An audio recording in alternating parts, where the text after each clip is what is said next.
कमला जी को देखकर अंकिता उनकी ओर आई और बोली, माँ जी, अच्छा हुआ आप आ गई।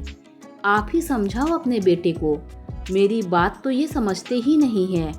मैं इनकी पत्नी हूँ तो मेरी खुशी का ख्याल रखना इनका फर्ज है कि नहीं। कह दो इनसे कि चुपचाप मेरी बात मान ले और एक अलग घर ले लें। अंकिता की बात सुनकर कमला जी सकते में आ गई। ये क्या बकवास कर रही हो बहू, तुम्हारा दिमाग तो खराब नहीं हो गया है? क्यों मेरे बेटे को उल्टी पट्टी पड़ा रही हो? अरे क्या इस दिन के लिए ही इसे पाल पोस कर बड़ा किया था कि बुढ़ापे में ये हमें छोड़कर बीवी का पल्लू पकड़कर चला जाए? क्या कमी है तुझे इस घर में? माँ जी, मुझे 5 साल हो गए आप लोगों के साथ रहते रहते। ना अपनी मर्जी से कहीं आ जा सकती हूँ, ना अपनी मर्जी के कपड़े पहन सकती हूँ। जितना भी कर लो, कभी किसी के मुंह से तारीफ के 2 बोल नहीं निकलते। मेरा भी मन करता है अपनी मर्जी से जीने का। क्यों रहूं इस घर में आप सबका काम करने के लिए और सेवा करने के लिए? और आपको आज क्या हो गया? कल आप ही तो नंदोई जी को ये समझा रही थी, फिर अपने बेटे को क्यों नहीं समझाती? अंकिता की बात सुनकर कमला जी की आंखों के आगे कल का दृश्य घूमने लगा। कमला जी की बेटी मनोरमा की शादी को साल भर ही हुआ था।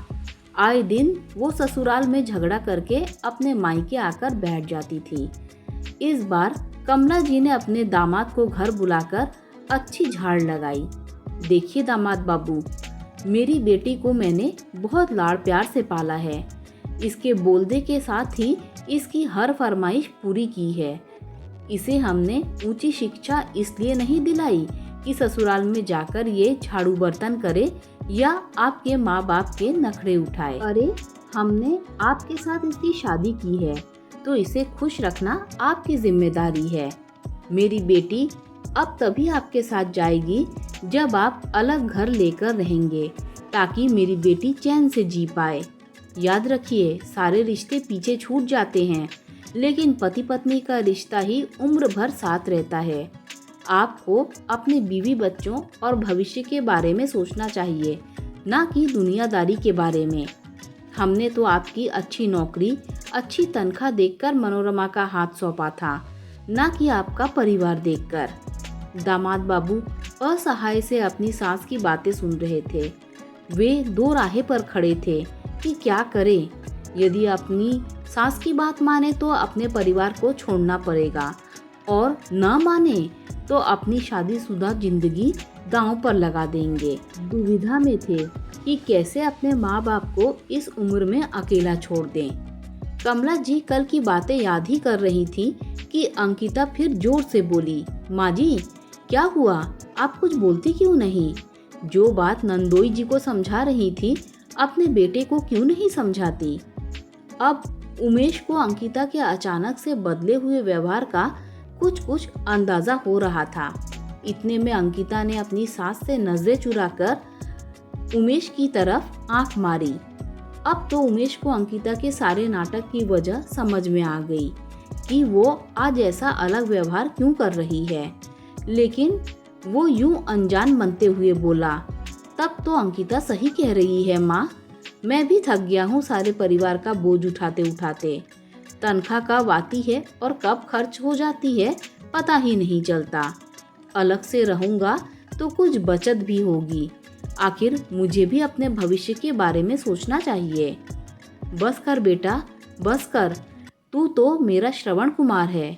आज से पहले तो कभी तूने हमसे ऊंची आवाज में बात तक नहीं की, और आज ये सब बोल रहा है। मेरा तो कलेजा ही बाहर निकल जाएगा तेरे जाने के नाम से।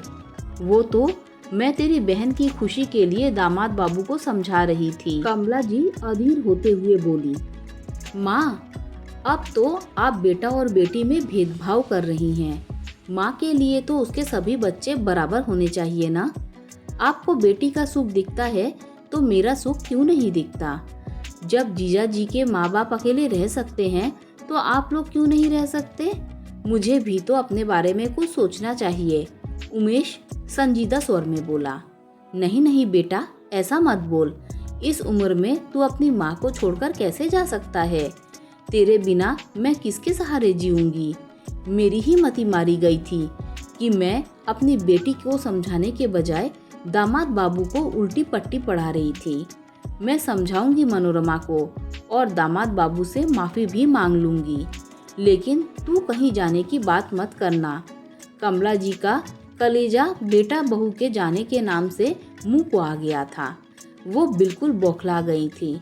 कमला जी की आंखों में पश्चाताप के आंसू थे। माँ की ऐसी हालत उमेश और अंकिता से देखी नहीं गई। अंकिता अपनी सास का हाथ पकड़कर बोली, माँ जी हम कहीं नहीं जाएंगे। माँ बाप के बिना तो कोई घर घर होता है क्या? मैं तो बस आपको समझाना चाहती थी कि आप जो कर रही हैं वो गलत है। नंदोई जी सिर्फ दीदी के लिए अपने पूरे परिवार को कैसे छोड़ दें, जबकि उनकी कोई गलती भी नहीं है। ऐसा तो नहीं है कि दीदी के ससुराल वाले उन पर कोई अत्याचार करते हैं। अपनी चंद आज़ादी के लिए परिवार की जिम्मेदारियों से आज़ाद होना तो कोई हल नहीं है ना। जिस तरह आपको अपना बेटा प्यारा है, नंदोई जी भी तो किसी के बेटे हैं। आखिर उनके माता पिता किसके सहारे अपनी जिंदगी काटेंगे? परिवार से ही तो घर बनता है। तू ठीक बोल रही है बहू। एक माँ होकर भी दूसरी माँ का दुख मैं नहीं समझ पा रही थी। अलग घर परिवार में थोड़ा सामंजस्य तो सब लड़कियों को बैठाना ही पड़ता है। मैं मनोरमा को समझाऊंगी। बस तुम लोग आज के बाद कहीं जाने की बात मत करना। दरवाजे पर खड़ी मनोरमा भी उनकी बातें सुन मन ही मन सोच रही थी कि गलती उसकी ही है। यदि आज उसकी भाभी भी उसकी तरह सिर्फ अपना स्वार्थ और सुख देखती तो आज उसके मायके की क्या हालत होती। मन ही मन वो निर्णय कर रही थी कि वो भी एक अच्छी बहू और एक अच्छी पत्नी बनकर दिखाएगी। परिवार के प्रति अपना फर्ज निभाने में वो पति का साथ देगी, ना कि उसकी राह में रोड़ा बनेगी। दोस्तों, माँ बाप के लिए अपने बच्चों से अलग रहना आसान नहीं होता। एक तरह से देखो तो इंसान धरती का सबसे स्वार्थी जीव है, क्योंकि वो एक आस लेकर अपने बच्चों को पालता पोसता है कि जब उसे ज़रूरत पड़ेगी तो वो उसके बच्चे उनका सहारा बनेंगे। ये उम्मीद ही माता पिता के जीने का सहारा होती है। लेकिन यदि ये उम्मीद टूट जाए तो इंसान खुद भी टूट जाता है। दोस्तों, कहानी अच्छी लगी हो तो लाइक शेयर सब्सक्राइब कीजिए।